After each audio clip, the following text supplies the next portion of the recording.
So I'm going to set it for the seated roller press. Seat adjustments. There's 2 adjustments on this to help you with that. There's an upper back for the shoulders and things like that. The seat moves up and down. So this one has 2 slides. All right, hold on, let me get over there because I'm really probably making them sick. Go ahead. So there's 2 slides, one here and one here. It's a 2 position, so you can fine adjust. There's also a chart that shows you the different settings for this. So when you're doing the bench press, you want it all the way back. If you're doing a lat, I'll show you here in a little bit. But basically that's how we're adjusting it. The seat adjusts up and down for height. And I got it on shoulder. Yep. So what I'll typically do is get it adjusted correctly to where it works for me.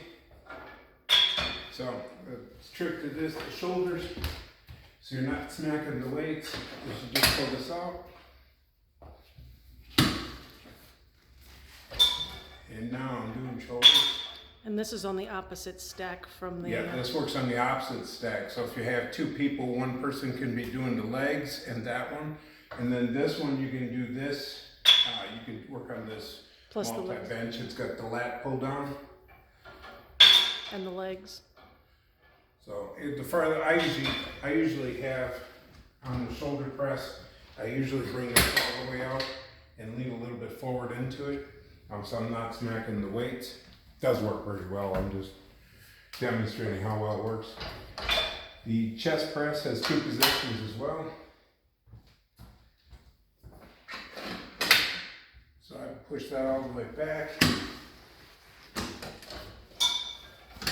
And now you got multi-function. You can do it just about the lower downward bench press. So you can push down, kind of push down into it.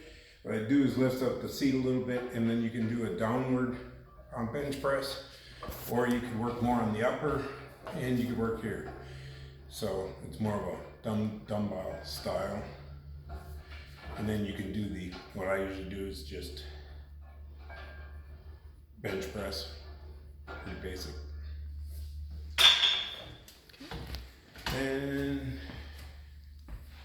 then this has got a mid row. So what you can do, so what I typically will do is move the seat out, and you can do this sitting down as well. I'm just going to demonstrate this. Move the seat out. So you get it in here. You got 2 knee bolsters. Oop, they never locked it, didn't they? So you can multi-position as well. I don't care for that one. I pretty much have to do this one. But you can do those. You got the seat a little bit farther and work up and down on your back. And like I said, there's also the built-in lat machine. So pulling this in. This is probably going to be a little too late. So, too far forward. So then just in there, I can just readjust as needed. And then I know a lot of other guys will do a pull press and all of that. So you get multi-tools on that one. And also use that on the floor. So I got here for now because I got to show you again. So you can do lat pull downs. And then this one, like I said, this is kind of a universal side here.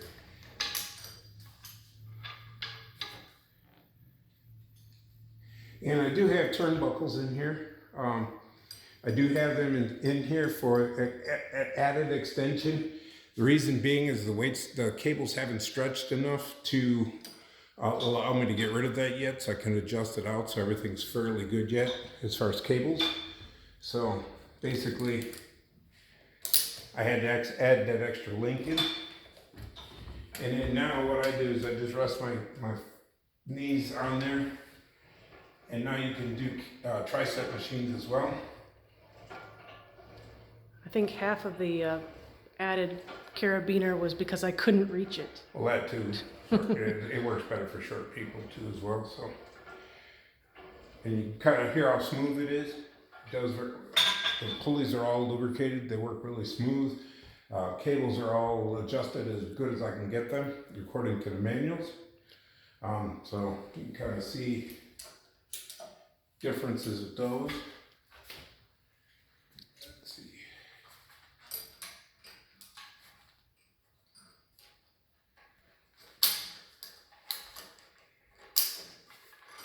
So the neck can just rest up there as well.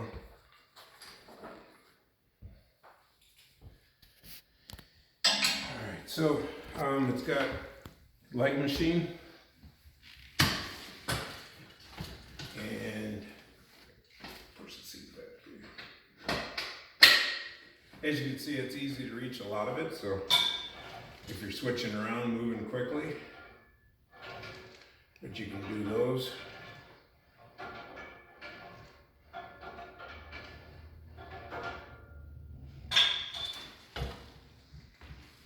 So on the And then do the back On legs. the- The leg. yeah, I forgot about that one.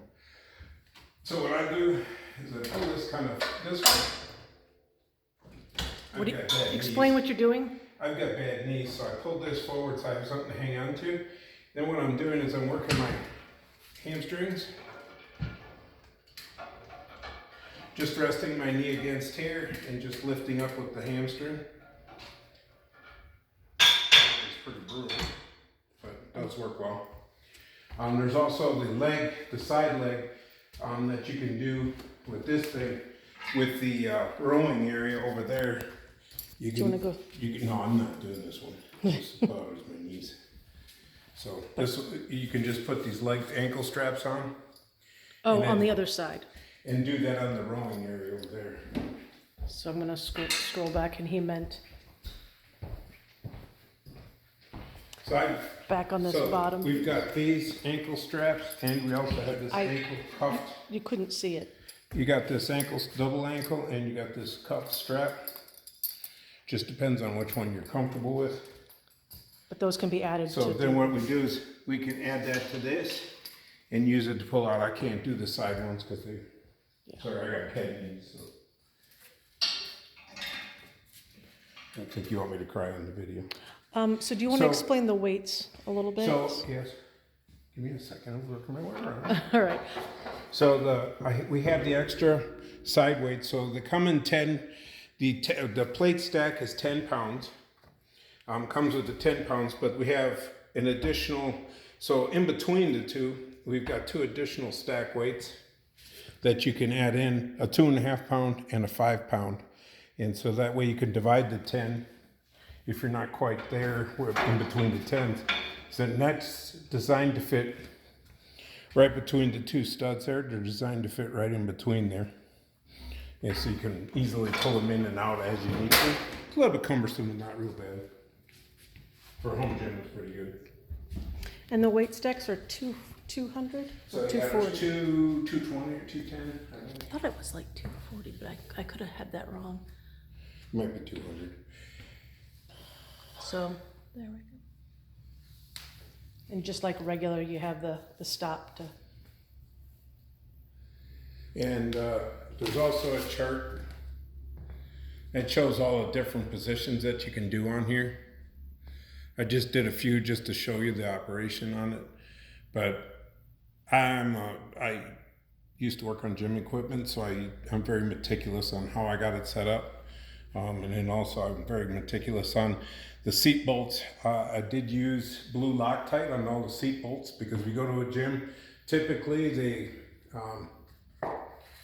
get loose and then they start wobbling out the wood. So I use a little bit of blue Loctite on all of the seat bolts. So you may see that on the seat bolts. But I use that to keep the seat bolts solid so they wouldn't keep moving around while you're working on the weights. Okay. So, and we did use this for about 1.5 to 2 years before someone moved in. So it's been sitting idle for a little bit, but still in good shape. No rust. It's sitting obviously indoors. All the rods have been, I actually waxed the rods, and then after I was done waxing, I lubricated them with a dry lube. So they're all lubricated so they don't rust. I did the same with, put some oil, some tenacious oil from my bike in the bearings here so that you don't have drippage. It kind of is a stickier oil lubricant, so I got that on the pins. Okay. So Well, we'll start here and then we'll see if they have any other questions. hopefully the dots are still on these. So the dots, me and Michael. What do you mean by the dots? So they're color coded. Oh, color-coded dots for assembly and Yep. disassembly. I don't know if I kept them all on. I did have the picture, and I'm scooting over here to our other stuff, but we do have the full-blown owner's manual and assembly instructions. It's That's a sales. fairly, That's a sales. it's fairly thick here. That's the sales one, but this top one is the full instruction manual.